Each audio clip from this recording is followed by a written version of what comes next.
Flavour को बदल दिया। अब हम दूसरी कथा कहने लगे हैं। तो कौन सी कथा? तो नारद जी ने मार चरित शंकर ही सुनाए, कामदेव का चरित्र सुना डाला। शिव जी ने कहा नारद जी से कि सुनिए मुनिवर, राम कथा कहने के लिए हमने आपके हाथ जोड़े थे एक बार, लेकिन अब हाथ जोड़ रहे हैं बार बार। क्यों? कि जो हमें सुनाया सो नारायण को मत सुना देना। नारद जी ने मन में सोचा जलन हो रही है, हमने कामदेव को जीत लिया, क्रोध को जीत लिया, लोभ को जीत लिया, तो जलन के मारे हमारी हमारी कीर्ति सहन नहीं हो रही, इसीलिए कह रहे हैं। तो नारद जी बोले ठीक है, अपनी तरफ से तो नहीं सुनाएंगे, लेकिन कहीं उनने पूछा तो, कहीं नारायण ने स्वयं पूछ लिया तो क्या करें? तो भगवान भोलेनाथ कह रहे हैं कि अगर चर्चा चल भी जाए तो चलियो प्रसंग दुरायो तब हूं, छुपा जाना बताना मत। नारद जी वहां से तो ऊपर के मन से सिर हिला करके चले आए। अब नारद जी ने मन में विचार किया कि हमारी कीर्ति संसार में फैल गई, वाह नारद क्या गजब का काम किया है। अब हम नारायण के पास नहीं जा रहे, नारायण बुलाएंगे तभी जाएंगे। हमारी कीर्ति की गाथा बैकुंठ तक भी पहुंचेगी तो नारायण अपने आप कहेंगे कि नारद जी कभी आइए तो सही, तब हम जाएंगे। बहुत दिन बीत गए, नारद जी नहीं गए। नारद जी ने मन में विचार किया भगवान विष्णु बुला ही नहीं रहे, चक्कर क्या है? नहीं बुला रहे तो अपने ही चलो। तब नारद जी ने विचार किया, तो नारद जी ने क्या किया? एक बार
कर विचार किया भगवान तो भूल गए, बुला ही नहीं रहे, हम ही चले।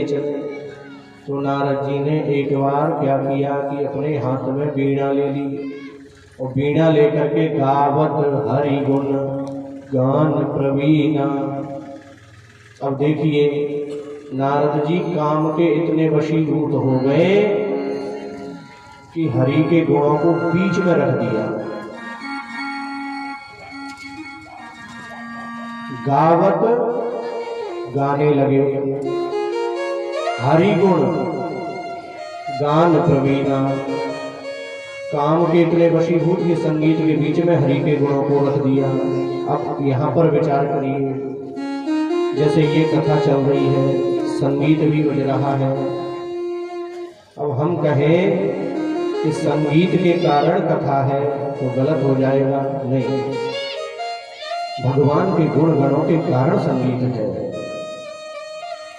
भगवान का गुण नहीं होता तो संगीत कहां से प्रकट होता?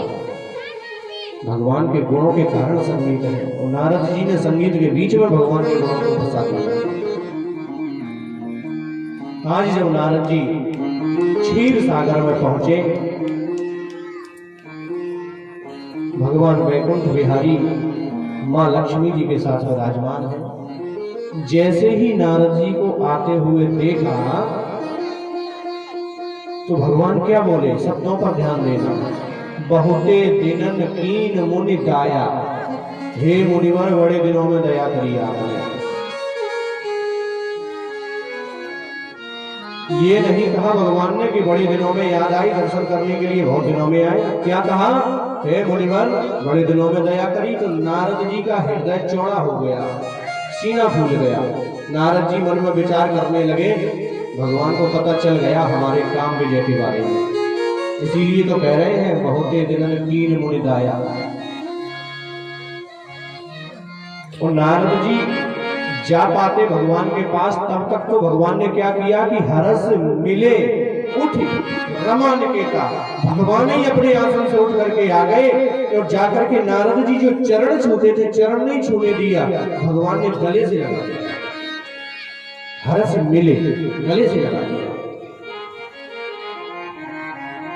नारद जी बोले हम तो पक्का पता पड़ गया इनको कि हमने काम को जीत लिया, इसीलिए तो गले से लगा दिया।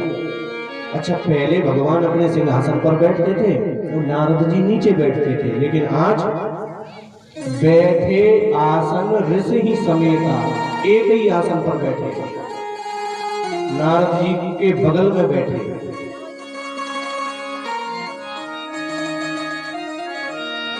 भगवान बोले नारद जी से, हे मुनिवर बड़े दिनों में दया करी, कहाँ थे अब तक? नारद जी कहने लगे कि प्रभु कुछ मत कहो, अरे मैं हिमालय की तलहटी में गया, वहां मैंने बड़ी तपस्या करी। केवल तपस्या नहीं करी प्रभु, काम को जीत लिया, क्रोध को भी जीत लिया। और सुनो प्रभु, काम क्रोध दोनों को ही नहीं, इंद्र की कुर्सी को भी ठुकरा दिया मैंने, लोभ को भी जीत लिया। भगवान ने सोचा कि इनके हृदय में अभिमान के अंकुर आ चुके हैं।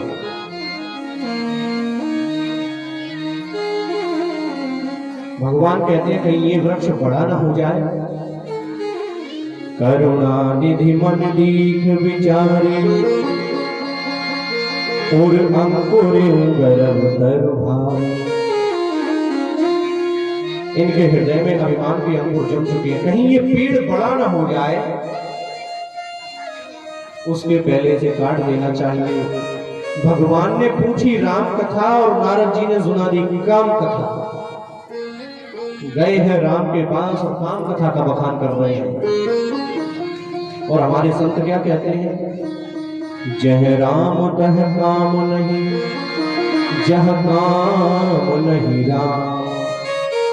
जहां राम है वहां काम का कोई निवास नहीं, और जहां काम है वहां राम आते नहीं।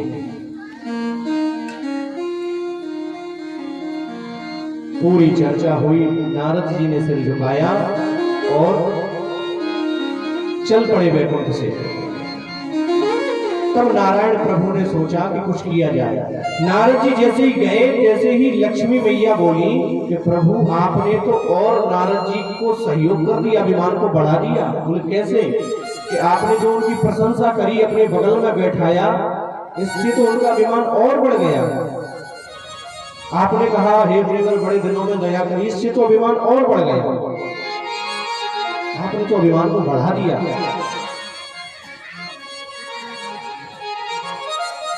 तो भगवान लक्ष्मी जी से क्या कहते हैं, आप ध्यान देना। मान लीजिए शरीर में फोड़ा हो जाए, शरीर में फोड़ा हो जाएगा तो हम डॉक्टर के पास जाएंगे। डॉक्टर के पास गए तो डॉक्टर फोड़ा को देखेगा, डॉक्टर कहेगा अभी छोटा है, एक काम करो ये दवाई ले जाओ, ये खा लेना, सूख जाएगा। हम घर पर आए और दवाई को एक अलमारी में रख दिया, हमने दवाई नहीं खाई। दूसरे तीसरे दिन देखा तो फोड़ा और ज्यादा बड़ा हो गया, अब दर्द ज्यादा करने लगा। तो हम दूसरे डॉक्टर के पास गए, दूसरे डॉक्टर ने थोड़ा देखा, डॉक्टर बोला आहा कितने दिन हो गए? बोले 4-5 दिन हो गए। अभी तक दिखाया नहीं किसी डॉक्टर को? बोले दिखाया था, एक डॉक्टर को दिखाया था, उसने कुछ दवा नहीं दी। तो दवाई दी थी, तुमने खाई? बोले खाई नहीं, घर में अलमारी में रख दी जाता। तो डॉक्टर साहब बोले कि गलती करते हैं, दवा खा लेते तभी सूख जाता। तो डॉक्टर साहब अब उपाय बताओ, कोई अब दर्द ज्यादा हो रहा है। तो डॉक्टर बोले अब तो ये ऑपरेशन करना पड़ेगा इसका, अब ये सूखने वाला नहीं है, अब इसका ऑपरेशन करना पड़ेगा। तो कैसे होगा? ऑपरेशन कर दीजिए। बोले अभी नहीं होगा, अभी इसका ऑपरेशन नहीं होगा, अब इसको और बढ़ने दीजिए, ऑपरेशन लायक नहीं है, थोड़ा बढ़ जाए, पक जाए, तब इसका ऑपरेशन होगा। तो भगवान नारायण कह रहे हैं कि शंकर जी के पास गए थे, डॉक्टर के पास नारद जी, तो शंकर जी ने जड़ी बूटी बताई, दवा बताई, लेकिन खाई नहीं। तो अभिमान का फोड़ा पड़ गया। तो भगवान लक्ष्मीपति कह रहे हैं कि अभी इसका ऑपरेशन नहीं, अभिमान का फोड़ा और बढ़ जाए तब इसका ऑपरेशन होगा। इसीलिए हमने नारद जी के अभिमान की प्रशंसा और की।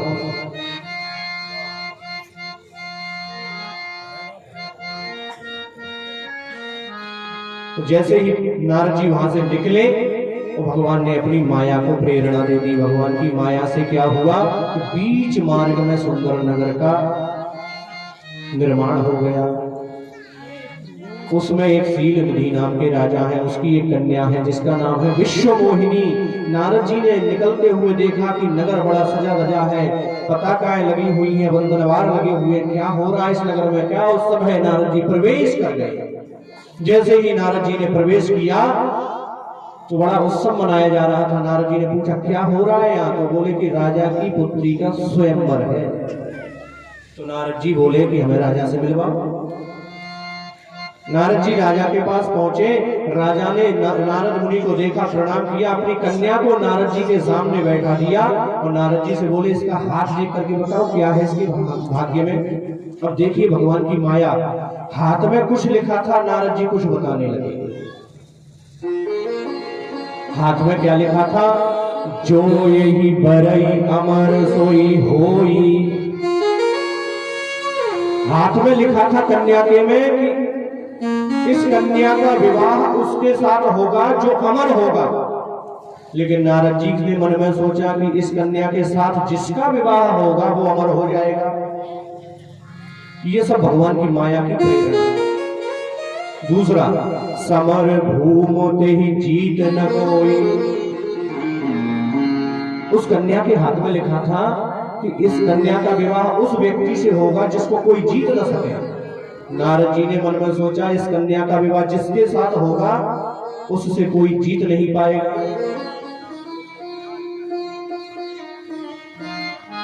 और क्या? सेवई सकल चराचर ताही। कन्या के हाथ में लिखा था कि जिस व्यक्ति के साथ इस कन्या का विवाह होगा संसार उसकी पूजा करेगा। नारद जी ने सोचा कि इस कन्या ने जिसको ब्याह लिया उसकी संसार में पूजा होने लगेगी। सब उल्टा सोचने लगे। जब ऐसा विचार आया नारद जी के मन में तो नारद जी ने सोचा क्या किया जाए कि मेरा विवाह इसके साथ हो जाए। कामदेव कुछ नहीं बिगाड़ पाए भगवान नारद जी का, लेकिन भगवान की माया ने नारद जी को अपने बस में कर लिया। नारद जी वहां से चले और मन में विचार करते जा रहे हैं कि वही उपाय करूंगा जिससे इस कन्या के साथ मेरा विवाह हो जाए।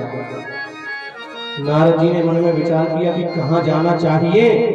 तो नारद जी ने मन में सोचा कि भगवान नारायण के अलावा मेरा कोई हितैषी नहीं है। हरिसन मानो सुंदरताई, हरिसन मानो सुंदरताई, होई जात नर मुझे भाई, होई जात नर मुझे भाई, हरिसन मानो सुंदरताई, हरिसन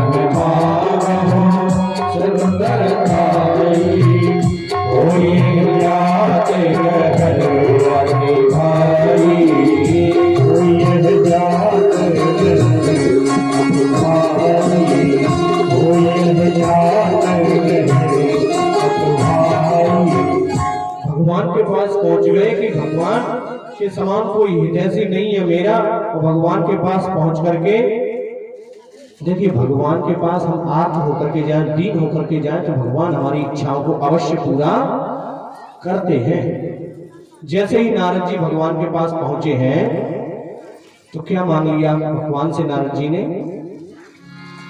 आपन रूप देहु प्रभु मोहि, आपन रूप देहु प्रभु मोहि, आन भाग नहीं पावो कोई, आन भाग नहीं पावो कोई, यही जगन्नाथ होए हित मोरा, यही जगन्नाथ होए हित मोरा, करो प्रेम साथ में मोरा, करो प्रेम साथ में मोरा।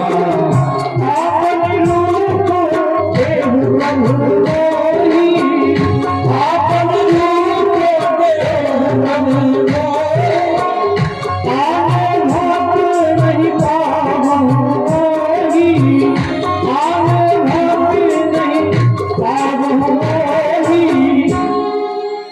नारद जी भगवान के पास पहुंच गए और मांगा क्या कि आपन रूप देहु प्रभु मोहि, अपना रूप मुझे दे दीजिए। अब ध्यान देना, यहाँ नारद जी यह भी मांग सकते थे कि प्रभु उस कन्या, वह कन्या जब मेरे इसी रूप को देख ले तो इसी रूप को देख करके मेरे गले में वरमाला डाल दे। ये नहीं मांगा। भगवान की माया क्या कहलवा दी? आपन रूप देहु प्रभु मोहि। इतने में ही, अब देखिए यहाँ पर बहुत बड़ा सूत्र है। हम जो जीवन में जप करते हैं, हम जीवन में तप करते हैं, जो साधना करते हैं, जो भक्ति करते हैं, जो पूजा करते हैं, पाठ करते हैं, वह कब काम आता है? आपत्ति के समय में, विपत्ति के समय में वह पूजा। हर समय पूजा पाठ काम नहीं आता। यूं समझिए कि आप बैंक में फिक्स डिपॉजिट जमा करते हो, एफडी बनवाते हो बैंक में। 50,000 रुपए लिए आपने बैंक में, एफडी बनवा के डाल दी। कितने साल के लिए? 5 साल के लिए, कि इसे हम बेटी के विवाह पर 5 साल बाद निकालेंगे। अब एक दिन आप बाजार गए, अपना पर्स घर पर भूल गए और आपका रसगुल्ला खाने का मन हुआ। अब आप एफडी तोड़वाओगे क्या? बताओ, तोड़वाओगे? नहीं। एफडी अपने निश्चित समय पर मिलेगी। कब? जब आपको उसकी बहुत ज्यादा आवश्यकता होगी तब। रसगुल्ला खाने के लिए एफडी नहीं तोड़वाओगे। अब मान लिया जाए कि जिस व्यक्ति ने एफडी करी है उस व्यक्ति का एक्सीडेंट हो गया। अब उसके पास पैसा नहीं है, वही पैसा है जो एफडी में जमा कर दिया। अब तोड़वाएगा कि नहीं? एक्सीडेंट हो गया, उसे बहुत ज्यादा आवश्यकता, अब तोड़वाएगा कि नहीं? अब तोड़वा लेगा। क्यों? विपत्ति का समय है। हम जो भजन करते हैं ये हमारी पूंजी है। यह पूंजी भगवान की बैंक में जमा हो रही है। भगवान इस पूंजी को हर समय खर्च नहीं करते। और हमारी आदत क्या है? रसगुल्ला खाने की। भगवान बेटा पास हो जाए, भगवान पड़ोसी का बुरा हो जाए, हर बात में अपनी पूंजी खत्म करवाने की आदत हमारी है। तो भगवान भी जानते हैं कब किसको क्या देना है। पूंजी हर समय खर्च नहीं करते। जब विपत्ति होती है तब पूंजी उपयोग में आती है। अब नारद जी क्या कह रहे थे? नारद जी कह रहे थे कि मोरे हित हरिसम नहीं को, मेरे लिए परमात्मा के समान हितकारी कोई नहीं है। और यहाँ नारद जी क्या कह रहे हैं कि आपन रूप देहु प्रभु मोहि। भगवान ने सोचा अपना रूप दे दूंगा तो कन्या तुरंत वरमाला डाल देगी और ये फंस जाएगी, इन पर विपत्ति टूट पड़ेगी। तो अब भगवान ने भक्ति को बेच दिया। भक्ति माया से बोली कि क्या करवा रही हो? नारद जी से क्या कहलवा दिया? आपन रूप देव प्रभु मोहि। तो माया बोली तुम शांत रहो, ये भगवान की आज्ञा से कहलवा रही हो। भक्ति बोली तुम कहलवाती रहना, लेकिन 1 मिनट के लिए नारद जी के मुख में मुझे प्रवेश कर जाने दो। तो माया बोली ठीक है आप कर जाइए। तो जैसे ही भक्ति नारद जी के हृदय में प्रवेश करी तो नारद जी क्या मांग बैठे, जेहि विद होय नाथ हित मोरा, जेहि विद नाथ हित मोरा, करहु वेद दास में तोरा, करहु वेद दास में तोरा, जेहि विद होय नाथ हित मोरा, जेहि विद नाथ होय हित मोरा। भक्ति जैसे ही प्रवेश करी तो नारद जी क्या कह उठे, जेहि विद होय नाथ हित मोरा, ऐसा कोई काम करिए जिससे मेरा हित हो जावे।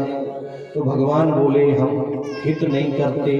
तो नारद जी बोले फिर क्या करते हो, अहित। भगवान बोले हम अहित भी नहीं करते। तो नारद ने माथा पकड़ लिया, तो करते क्या हो, भगवान बोले हम परम हित करते हैं।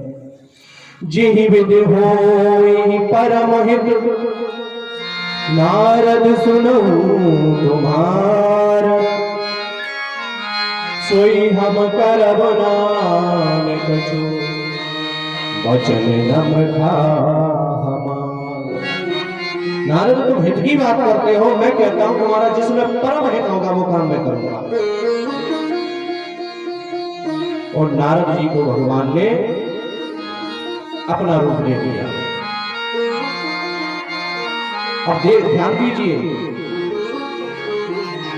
कौन सा रूप दिया भगवान ने नारद जी को। भगवान के अनेक रूप है, उनमें से एक रूप भगवान ने नारद जी को प्रदान कर दिया। अब यहां पर संतों के अनेक भाव है।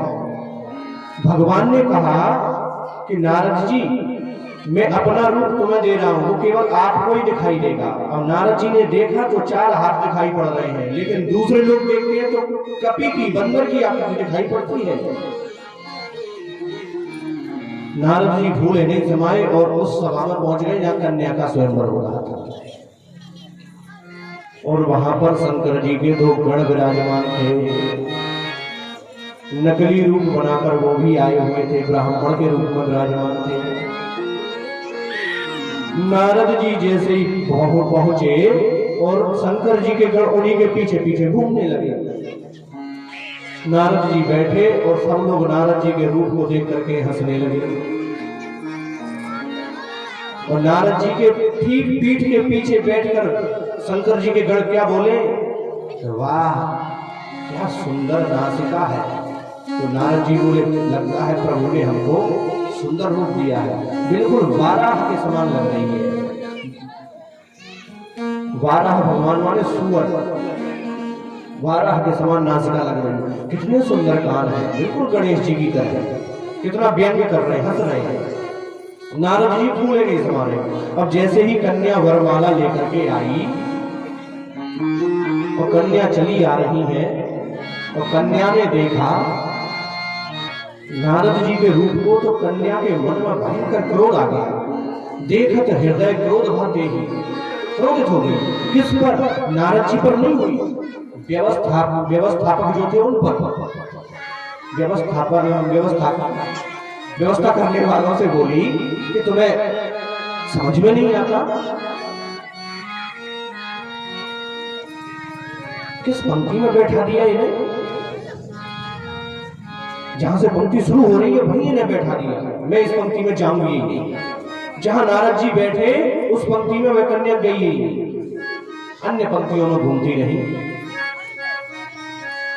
अब होते होते क्या हुआ कि नारद जी बार बार इस पंक्ति में उस पंक्ति में जाए। जिस पंक्ति में नारद जी जाए वहां से कन्या अपना रास्ता बदल देवे, दूसरी पंक्ति में पहुंच जाए।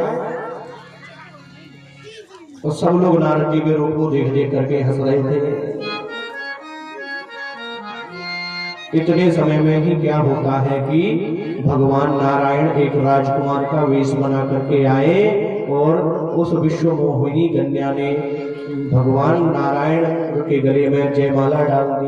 बोलिए लक्ष्मी नारायण भगवान की जय हो। माला डालते ही दुल्हन ले गए लक्ष्मी वासा, दुल्हन ले गए लक्ष्मी वासा।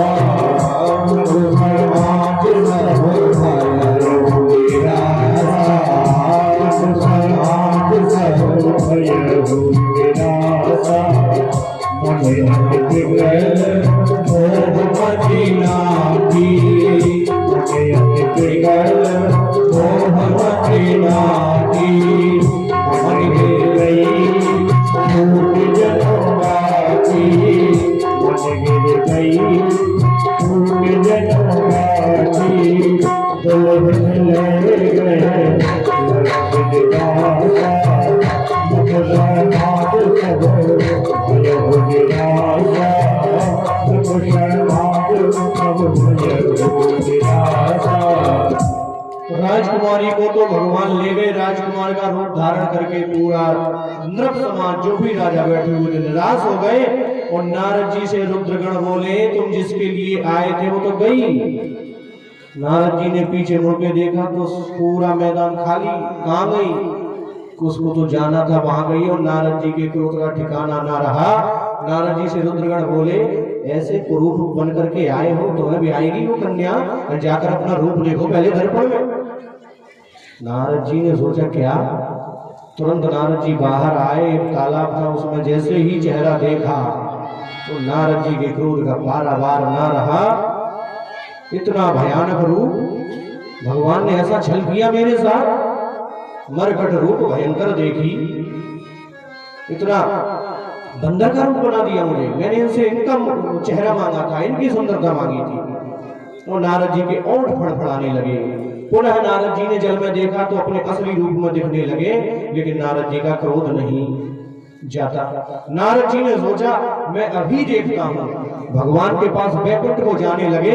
बैकुंठ वहां से दूर था। भगवान ने मन में सोचा यहाँ आते आते क्रोध शांत न हो जाए, यहाँ आएंगे तब तक तो क्रोध शांत हो जाएगा। तो भगवान ने क्या किया कि जैसे ही नारद जी क्रोध में भड़क रहे थे, फड़क रहे थे, भौं में चढ़ी हुई थी और नारद जी मन में सोच रहे थे कि देहं श्राप की मरे हूं जाए, या तो मर जाऊंगा या इस भगवान विष्णु को श्राप दूंगा। भगवान बोले यहाँ तक आएंगे तब तक क्रोध शांत हो जाएगा। तो बीच ही पंथ मिले धर्मचारी, भगवान ही आ गए। और सुनो, भगवान भी बड़े कौतुकी हैं। अरे आना था तो अकेले ही आ जाते, अकेले नहीं आए, संग रमा लक्ष्मी को लेकर के आ गए। अब लक्ष्मी तक तो ठीक था, लक्ष्मी को ले आए ठीक था, लेकिन सोई राजकुमारी, उस राजकुमारी को भी साथ में लेकर के आ गए। जैसे ही राजकुमारी को नारद जी ने नारायण के साथ देखा, नारद जी का क्रोध का पारावार ना रहा। नारद जी भड़क उठे, भड़क उठे। नारद जी क्या कहने लगे, पर संपदा सकहु नहीं देखी, तुमरे ईर्षा कपट विषेकी। अरे तुमसे दूसरे की संपत्ति देखी नहीं जाती, तुम ईर्ष्यालु हो, तुम घृणा करते हो दूसरों से, तुम्हारे बारे में क्या क्या कहूं, सब कम पड़ जाएगा। नारद जी कहने लगे, जब समुद्र मंथन करवाया तो उसमें शंकर जी कितने हैंडसम थे, कर्पूर गौरव, कितने सुंदर है शंकर जी, बिल्कुल सोए। तुम काले कलूटे, तुमने सोचा लक्ष्मी निकलेंगी, शंकर न ले जाए, तो शंकर जी को जहर पिला दिया।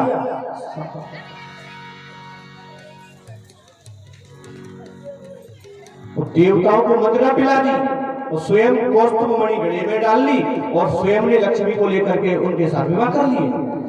तुमसे किसी की संपत्ति नहीं देखी जाती।